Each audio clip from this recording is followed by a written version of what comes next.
I've not shaved today. Sure, nobody'll notice.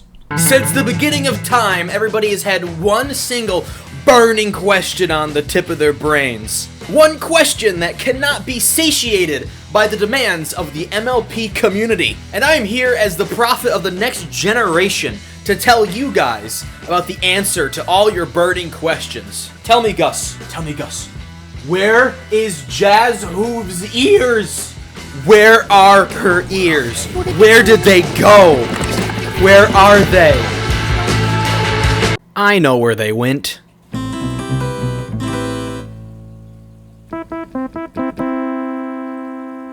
Jazz Hooves, also known as the Earless Prick, first appeared in Tell Your Tale, and look, there they are! We found the ears! The ears are right there!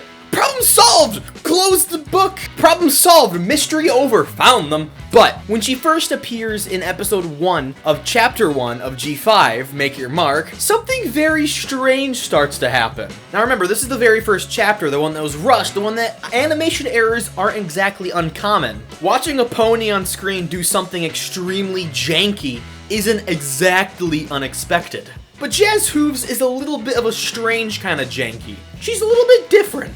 Hey, my dog just walked in. There's a strangely awkward scene between her and Hitch, and you'll notice her ears are gone. Hello, I have to whisper because it's 1 in the morning. On the shot that I am showing you on screen right now, for whatever reason, the animators decided to stretch her ears behind her head instead of just turning them off. Am I looking at this right? That's like an abnormally long ear, right? Alright, I gotta go. This didn't really seem like an oops, I left her ears unchecked kind of mistake in Blender, because she's earless throughout the entire special. Actually, that's wrong. During the song sequence, her ears are back, but only for the song, because the very next scene, they're gone again. Alright, okay, fine. One time's an oopsie. But hey, when chapter 2 comes out, it'll probably be all solved. Oops, she's still missing her ears.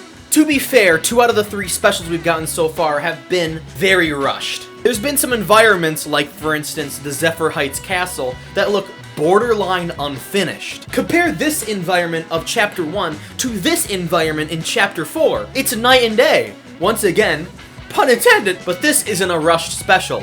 This is the entire series. Opening page of a new novel. I can understand it for chapter 1 when they're rushing out the door to get these deadlines done, but in the full series, they have to have enough time to recheck her ears, to click the button that says enable ears. Well, hindsight is 2023. Now we're at chapter 4 and she is still missing her ears. Now the question I ask you is this, but why? Why is such a crucial part of character design missing?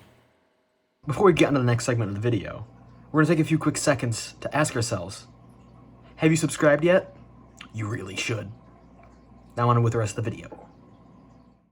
But why? Why is such a crucial part of character design missing? And you know what? There's an answer. A surprisingly simple and straightforward answer. They ran out of time. A talented animator on Twitter by the name of SpookumsGal revealed on Twitter.com why Jazz Hooves missing her ears. And this isn't some random animator. This is somebody who worked on the special, specifically working on the shots that Jazz Hooves appeared in. Spookums explained in a Twitter thread that Jazz Hooves was based off of the default pony rig, like every other supporting character. This isn't anything new. Jazz Hooves' concept art was originally having very, very poofy hair to the point where her ears would be hidden. Unfortunately, I don't have any of that concept art, just take her word for it. But when they transitioned that head full of hair to 3D, it proved to be a little bit complicated. So much so, they had to tone the poofiness down. And in toning the poofiness down, they had ear clipping issues. Look at Izzy Moonbow's hair. You see how there's kind of these slits on either side of her head that allow her ears to breathe? Well, Jazz Hooves didn't have those slits in her hair. And when hair doesn't compensate for ears, especially in a 3D environment, they tend to start freaking out and clipping like a broken video game.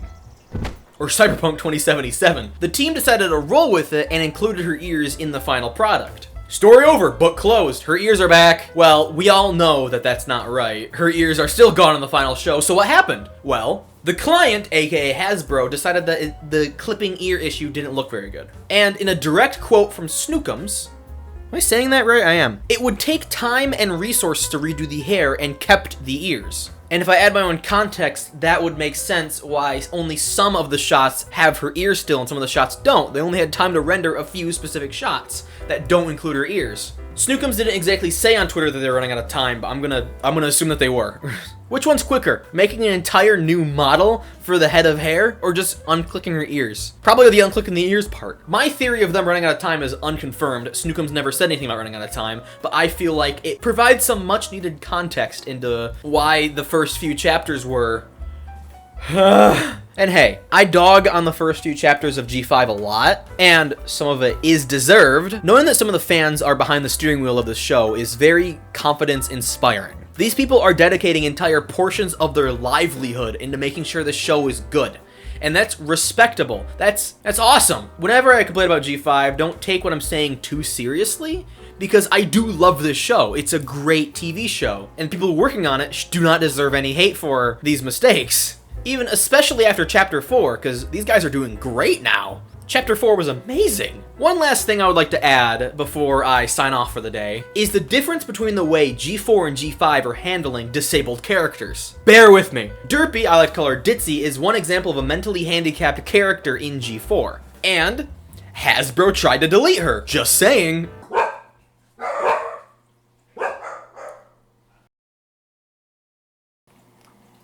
Sorry about that unexpected cut.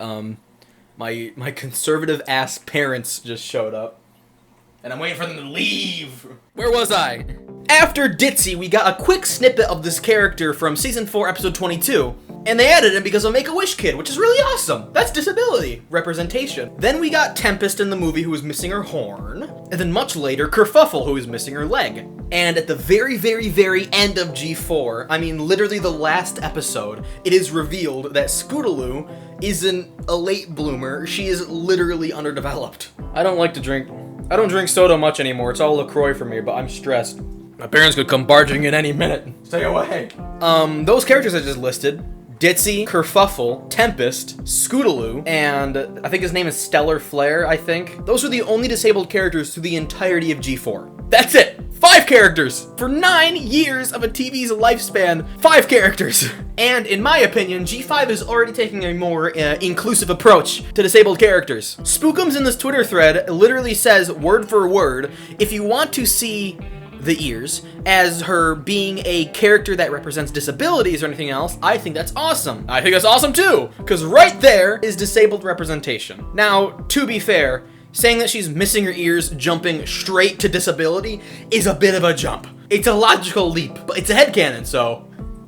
To be fair, G4 ran its entire lifespan while barely mentioning disabilities. You can make the argument that pretty much every main 6 character is on the spectrum of some kind, right? I mean, look at Misty. Holy shit. I can't say that.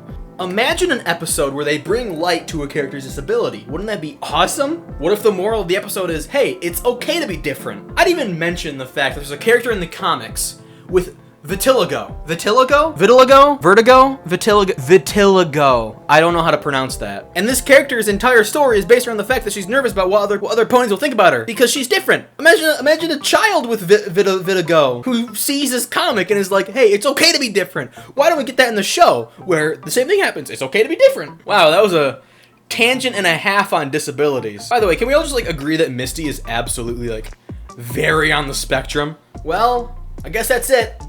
That's all I had to say today. TLDR, or TLDW, for too long didn't watch, is they ran out of time to do Jazz Hooves' ears, and instead of going back and fixing it for the subsequent chapters, they said, screw it, good enough. And hey, I'm saying that Jazz Hooves is a disability icon. I mean, it's only ears, but it's still better than what G4 gave us, which is almost nothing. I mean, they even tried to, delete Ditzy from the entire show because of soccer moms. And to be fair, one of the creators of the show did come out and say, hey, this is my reasoning for it, and the reasoning was pretty solid, so I can't blame her too much for it. If you haven't read that approach, if you haven't read Hasbro's reasoning for why they tried to remove Derpy, you really should, because it's actually really well worded. I say it's Hasbro's, it's just some, it's a writer, I think. And it's actually really well worded, and it made me realize, maybe I shouldn't call this character Derpy. Maybe I should call the character Ditzy.